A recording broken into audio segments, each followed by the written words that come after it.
Hello and welcome to another episode of the Health Notebook. Today we have Dr. Hoosain in the studio and we'll be exploring the topic of palliative care. Dr. Hoosain, welcome to the studio. Thank you. Dr. Hoosain, can you just explain to the viewers a little bit about yourself before we actually dwell into the topic of palliative care? Okay, I graduated with an MBBS degree about 17 years ago and I studied in India. Okay. After that, I did my internship in Port Elizabeth. Then I moved to Cape Town where I did my community service. And after that, I've been working in a government institute for the last 11 years. First in the Department of Family Medicine, and thereafter for the last 7 years now, I am in the Department of Oncology and Palliative Care, where I am a palliative care consultant. Okay. Now, in terms of your studies, I do know that you studied law before as well. Can you maybe just explain what made you make the change from law to medicine? It wasn't a very difficult decision. After studying law for about, after doing BA for about 2 years, I realized that was not my passion and definitely not going to be my calling. I'm more of a people's person, and that's when I decided that I wanted to experience life away from home, and I decided to go and study medicine in India. Okay. Now, in terms of studying medicine in India, so you had some experience of studying in South Africa, and then you went across to India. What was your experience then? Well, it was a lovely experience, but it was very challenging. I stayed in India for about 6 years, and it wasn't very easy. I stayed in a town not very far from Bombay. It's about 3 hours from Bombay. And there was no family close by, so I stayed in a ladies' hostel, and I went to college over there.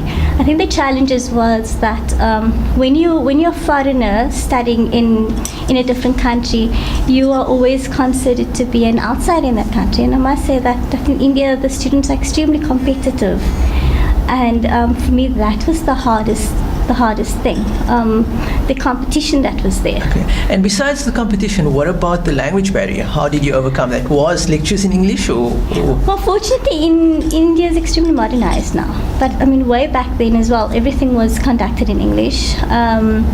The clinical rotations, that was also done in English. Fortunately, I can speak Hindi, I can speak Marathi, I do speak Konkani as well, so it wasn't much of a problem. And when I wasn't unsure, I could always call upon an interpreter to come and help me. Okay. Now, you came back to South Africa, and then before practicing, you obviously had to write some entry exam as well. What happened is that after graduating over there, I applied with the Health Professions Council, and I wrote the exam for foreign graduates, which is a theory exam. And okay. Once you've passed your theory exam, you then get invited to do a practical exam. Okay. And after that, I qualified. Okay, no, that's excellent. And you've mentioned now we're moving on to the topic of palliative care. What is palliative care? Okay, so palliative care in layman's terms, if maybe to make it easier on the viewers that's listening, palliative care is basically treating patients with life-threatening disease, and it's also treating their families as well. It's for those patients who are basically going towards terminal care, terminal end-of-life care, as well as patients who's basically sent home where doctor tells him that there's nothing that I can do for you. Okay. But there's never nothing that can be done for the patient. Okay. You know, there's always symptom control that can be done, and the patient should always be made comfortable. Okay, now in terms of, you've mentioned a number of illnesses where people can go into terminal care. Can you maybe just highlight some of those illnesses that require terminal care, some common ones, and not just cancers but other illnesses as well? Well, the institution I work in, we deal particularly with cancer patients, but we can treat your patients going into renal failure. We do treat your end-stage HIV patients. We can also treat patients with motor neuron disease. But like I said, when they come to the stage where there isn't much that can be done for them. Palliative care is an approach where you treat your patient with a multidisciplinary team. Okay. When I speak about an approach of a multidisciplinary team, I mean that you treat the patient holistically. Palliative means to cloak a patient, means to take care of someone. Okay, now in terms of your multidisciplinary team, so who are the main members of that particular multidisciplinary So team? your main member in the team is going to be your doctor, who sees to the physical aspect of treatment of that patient, the medical part of things. Okay. The psychological part of it, you can ask a psychologist to be around, because this illness does not, physical illness is there, but psychological illnesses also needs to be treated at the same time. Spiritual care needs to be seen to as well, and that's where we ask the religious leaders to participate. That could be your chaplain, your imam, or any other religious leader that you would be following. Your social worker. Social worker is extremely an important part in your team, as well as your dietitian. Okay, now in terms of social worker and the dietitian, what value would they add? I know you've mentioned the medical doctor would add in terms of treatment, the spiritual person would add in terms of faith. Now, what role would the social worker play? If you could just give an example to the viewers. Your social worker plays a very, very important role in palliative care, and along with your doctor, I think your social workers also be one of the first people that you should be seeing. They would help you to along with your psychologist, would help you to explain things to your family, to make sure that things are in order. When you've been diagnosed with a terminal disease, or when you've been told, you know what, I'm sorry, it has now come to that stage where there's nothing more that I can do for you, you as a patient, you feel defeated. But also at the same time, you are worried. There's concerns. I need to do certain things. I need to get things in order. And that is where your social worker comes in. She will help you. She will guide you as to ensuring that you've got policies, put in place. You power of attorney and things. Power of attorney. That your will is in place. That if anything should happen, who's the next person to take over your affairs? When I talk about making sure that your policies are in place, lots of patients, they don't want to speak about the end of life, or when the time of death is close by. They don't want to speak about undertakers or how they want to be buried. And these are subjects that the social worker is going to address with the patient, making sure that, when you die, who do you want must be present? How do you want your burial to be done? She becomes part of your family. Or part of your planning. Part of your planning. Okay. Now, in terms of the dietitian, what role would they play? Your dietitian, when a person is ill, your first signs that your body is shutting down, or when you're not feeling well, is that you don't want to eat. And the role of your dietitian is to ensure that supplementation is there, that you don't lose out on essential elements that we require. We always say that when a person doesn't want to eat, you're not going to force him to eat. We don't force feed anyone that's not well. But if we can get them to drink, and if we can supplement them in any other way, we try to do that. And that is where your dietitian comes in, because she would then look at the patient, look at their blood results, and see what nutritional supplement or what form of nutrition is best for the specific patient, or for the specific cancer, or this person that's in renal failure, what is the best thing for them to eat. Okay, now in terms of the family, what role would the immediate family play in this, and how do you manage them as well? Okay, I think every institution deals with things differently. It also depends on the resources that they have available. What I usually do is that I invite the family for a family meeting.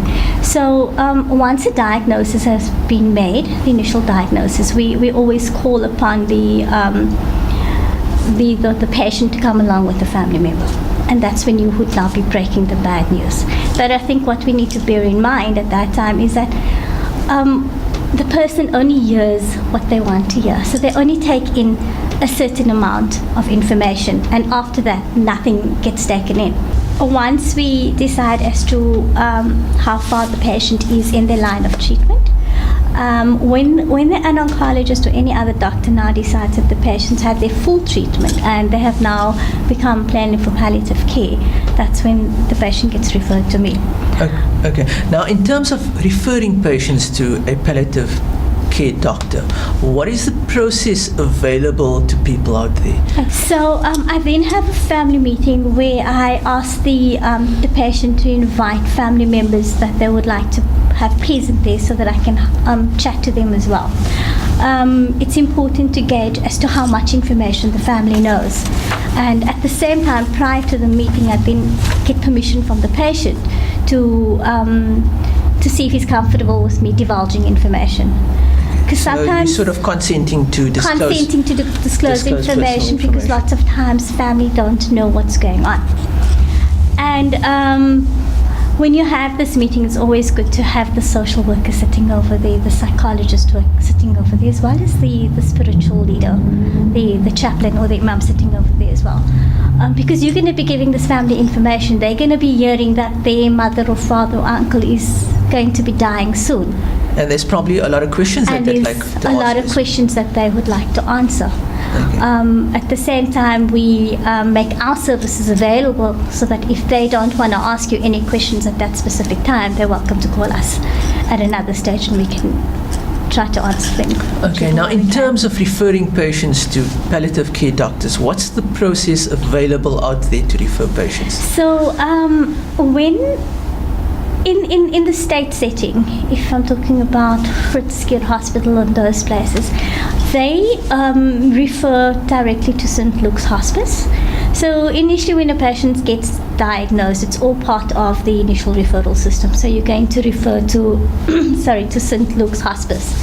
St. Luke's Hospice has a full multidisciplinary team as well, where they get the referral, they assess the referral. The nurse would then come out to the home of the patient and sit there with a big questionnaire and work through it with the patient. And then after that, depending on the needs of the patient, she would then regularly come and see to the patient. The hospice nurses are is my eyes when I'm not there. Okay. So if I can put it to you in that way. So they provide you with crucial and critical information that you can actually use to do some planning. When you palliate a patient, it does not mean that they need to be in an institution. Palliative care happens from home.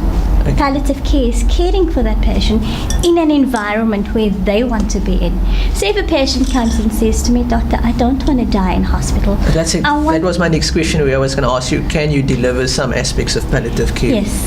At home? I don't want to die in hospital. I don't want to die in an unknown environment. I rather want to die in a place where my loved ones can be around me all the time. And that's where these nurses can come out and they can still make you comfortable at home. So palliative care, like I said previously, it's symptom control, and it's making the patient comfortable.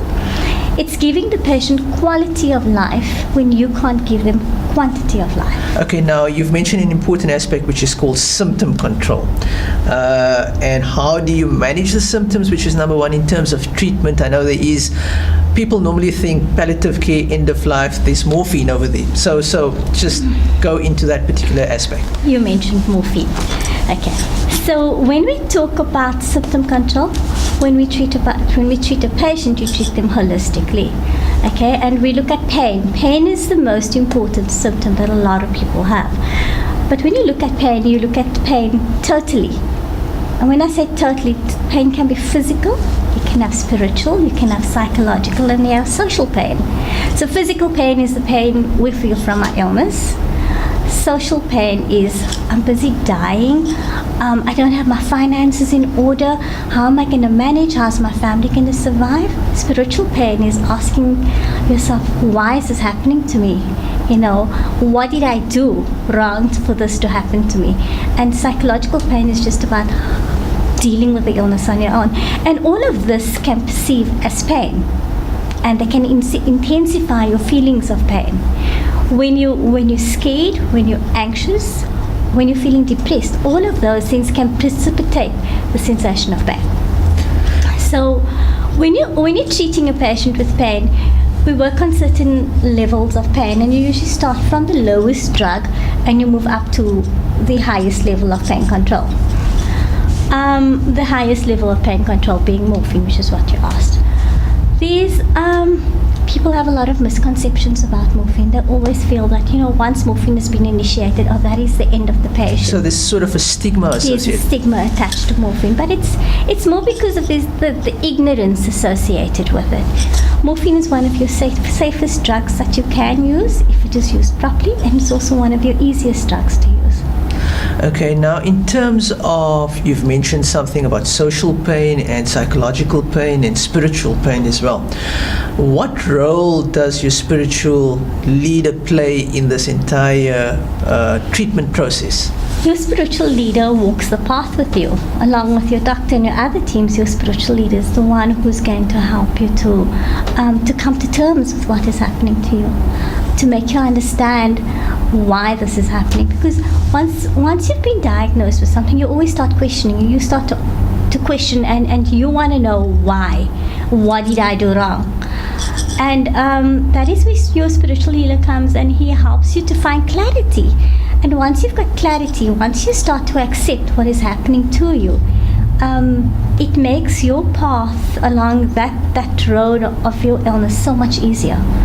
Makes you accept what is happening to you. And once you've accepted what is happening to you and where the end lies, it makes the process of dying so much easier. So besides pain, what are the other symptoms that you come across? Okay, so common symptoms that we do see is nausea and vomiting, loss of appetite, fatigue, abdominal cramps, which could be due to bowel obstruction if you've got a gastric cancer, itching. But all of these symptoms can be managed. Okay, so for the nausea and vomiting, there's a specific treatment, and there's also levels up which you can go. Which you can go up. Similar to the itching as well. So there's various types of medication. And the other thing in palliative care, we use certain drugs not for the uses that they're generally used for. We use the drug for the side effects. Okay. It's a side effects which makes the patient comfortable and treats the symptom that the patient is having. Okay, so it's a little bit a different approach from the conventional medicine. Okay, so now in terms of approaching a dying person, what would your approach be to the viewers out there as well? Okay, when you're approached with someone who's dying, who's terminal, I think it's important that you are compassionate. You try to put yourself not in their shoes, but try to understand how they're feeling, and also realizing that it's not only the patient, but it's the family as well who's going to go through the loss of a member of their family. So what I usually do is I have another family meeting, and I explain to them what is happening. I will call them in, and I will let them know that the time has come, and we would then pick up from the discussion that we had previously with regards to when his condition deteriorates as to the decisions that have been made. What we would also then do is try to make the patient as comfortable as possible. So we try not to be very invasive. A person that is terminally ill does not always require oxygen. It may seem that he's becoming short of breath, that he needs oxygen, but depending on the kind of disease that he has, the oxygen may not be a requirement. He may not need IV fluids, because when he's going through the process of dying, we want them slightly dehydrated instead of being extremely hydrated, because that just makes the process of dying more difficult. We try to treat them for anxiety, because there's certain signs that you see that makes a patient extremely anxious, and your main aim is to keep them as comfortable as possible. So there's certain medication that we do use. We make them comfortable, so we give them analgesia for their pain, and we give them something for anxiety as well. Okay, now in terms of your experience, you've worked quite a number of years in this particular area of medicine. So how has palliative care medicine changed you as a person, or was there any specific experiences that you had that you can maybe share with the viewers out there? And I think I view patient care in a very different light. I believe that not everyone can be cured, but if you can't be cured, you can at least live a life that's got some form of quality in it. A personal experience that I could possibly relate to you is the fact that I could palliate my grandmother at home. Okay. We were all around her when she passed away, and I think that was the most fulfilling thing. So you were able to take the knowledge that you've gained and you were able to apply it within a family environment. Apply it within a family environment. I think for me that was the most important thing. Recently I lost my brother-in-law, and he was someone who had Down syndrome, and he could have been admitted in the hospital and they would have most probably treated him over there as well. But if you look at the condition that he was in, he was always wanting to be surrounded by family, and in a case like that, he passed away at home. He was made comfortable, and I think that is what gives the family the consolation and the solace that knowing that he was surrounded by his loved ones. It makes you appreciate life as well. And it makes you appreciate life so much more. Okay. So would you actually, just to explain to the viewers out there, would you associate, there is this misconception that palliative care is associated with euthanasia. So can you just clarify that for the viewers out there? Okay. No, palliative care is not euthanasia. Palliative care is treating a patient holistically. It is treating their symptoms, and their main symptom is pain. Once your pain is under control, you're going to feel comfortable. Patient who wants euthanasia is usually someone whose symptoms is not well controlled. But if you are comfortable, you're not going to want to die. Okay. Now we've reached the end of the show. Is there any particular take-home message, or is there any message for the viewers out there regarding this area of medicine or palliative care? Well, what I'd like to say is that most doctors should be able to practice palliative care. It's a new form of medicine. But always remember that you got to make a choice of quality of life versus quantity of life. And in palliative care, we do not intentionally hasten death, and nor do we try to prolong life. Our main aim is to give the patient quality of life, and that is through healing if we cannot cure the patient at all. Okay. Dr. Hoosain, it's been a great pleasure having you on the studio. Thank you very much. So there you have it. We've spoken about the topic of palliative care and what resources are available to actually access palliative care within the state sector. We've also highlighted important points regarding the misconceptions of palliative care. So thank you for watching. Stay tuned for another episode, same time, same place, next week.